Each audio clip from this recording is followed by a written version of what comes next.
Hello students, welcome to Nice for Maths. This is Malathi. நாம இன்னைக்கு இந்த வீடியோல என்ன பார்க்க போறோம்னா நம்பர்ஸ் அண்ட் சீக்வென்ஸ்ல எக்ஸசைஸ் 2.3 தான் பார்க்க போறோம். 2.3ல ஃபர்ஸ்ட் ரோமன் லெட்டர்ல 3 சப்டிவிஷன் பார்க்க போறோம். ஏன் 3 சப்டிவிஷன் மட்டும் பேலன்ஸ் வந்து நெக்ஸ்ட் கிளாஸ்ல பார்த்துக்கலாம். ஓகேவா? சோ ஃபர்ஸ்ட் சம் என்ன கொடுத்திருக்காங்க? 71 congruent x mod 8 அப்படினு கொடுத்திருக்காங்க. இதுல நம்ம x ஓட வேல்யூ தான் கண்டுபிடிக்கணும். அந்த x ஓட வேல்யூ எப்படி இருக்கணும்? பாசிட்டிவ் வேல்யூஸா இருக்கணும் அப்படினு சொல்லிருக்காங்க. இப்போ இது வந்து நம்மளுக்கு யூசுவலாக என்னது டிவிடெண்ட்டு, இது வந்து டிவைசரு, இது வந்து ரிமைண்டர். ஓகேவா? அப்போ நம்ம என்ன பண்ணலாம்? 71 8ஆல் டிவைட் பண்ணோன்னா வர ரிமைண்டரை கண்டுபிடிச்சா போதும்.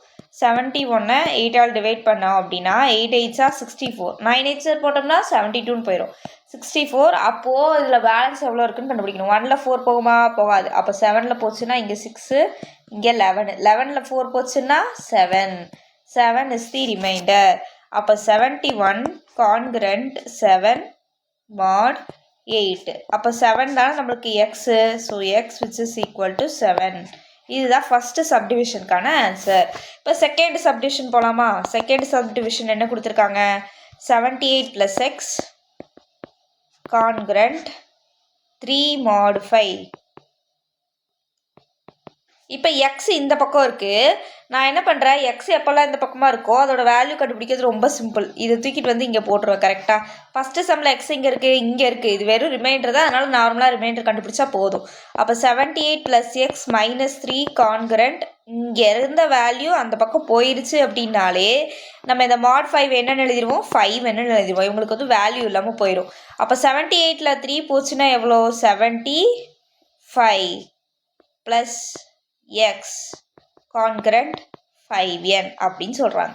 ஓகே, இப்போ இதுக்கு என்ன மீனிங் அப்படின்னா இந்த ஹோல் நம்பரும் 5th மல்டிபிளில் இருக்கிற மாதிரி நம்ம கொண்டு வரணும் அப்படின்னு சொல்கிறாங்க. இப்போ எக்ஸோட வேல்யூ என்னன்னு சொல்லிட்டாங்க? பாசிட்டிவ் வேல்யூவாக தான் இருக்கணும்னு சொல்லியிருக்காங்க. இப்போ சப்போஸ் நான் இங்கே இந்த இடத்துல ஒரு 5 ஆட் பண்ணேன்னு வச்சுக்கோங்க. 75 + 5 என்னென்னு வந்துடும்? 18 வந்துடும். 80 வந்து 5ஆல் டிவைட் ஆகுமா? ஆகும். அதைத்தான் நம்மளும் சொல்ல போகிறோம். So X which is equal to 5 தான் ஆன்சர். ஏன்னா 80 is divisible by 5. அப்புறம் நீங்கள் எழுதுகிற கதையில் எழுதிக்கோங்க. we have to find 5th multiple அப்படி ஏதாவது கதை எழுதிக்கோங்க. அவ்வளோதான். அடுத்து third some 89 congruent x plus 3 mod 4 அப்படின்னு சொல்லியிருக்காங்க. 89 congruent x plus 3 mod 4 ஆக்கண்ணா? mod 4 mod 4.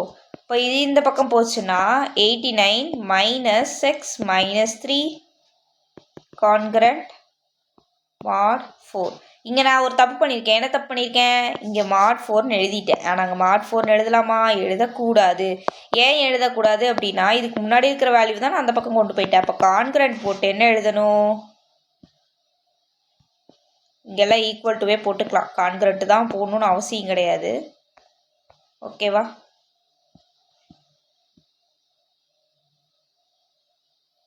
அவ்வளோதான். இது ஒன்று மட்டும்தான். So 89 minus x minus 3 4 times of n. ஏன் 4 times of n? ஏன்னா முன்னாடி இருக்கிற வேல்யூ நான் அந்த பக்கம் கொண்டு போயிட்டேன். 89ல் 3 போச்சுன்னா 86 minus x equal to, ஐயோ எனக்கு இந்த கான்கிரண்ட் காய்ச்சல் போகாது போல இருக்கு, equal to 4n. இப்போ 86 minus xன்னு இருக்கா? இதில் எந்த நம்பரை போட்டு நான் இந்த நம்பர்லேருந்து கழிச்சா எனக்கு 4ஆல் டிவைட் ஆகும் கண்டுபிடிக்கணும். ஃபார் எக்ஸாம்பிள் இப்போ X which is equal to நான் 2ன்னு போட்டேன்னு வச்சுக்கோங்களேன். எனக்கு 84 வரும். 84 வந்து 4ஆல் டிவிசிபிளாக இல்லையா? டிவிசிபிள் தான்.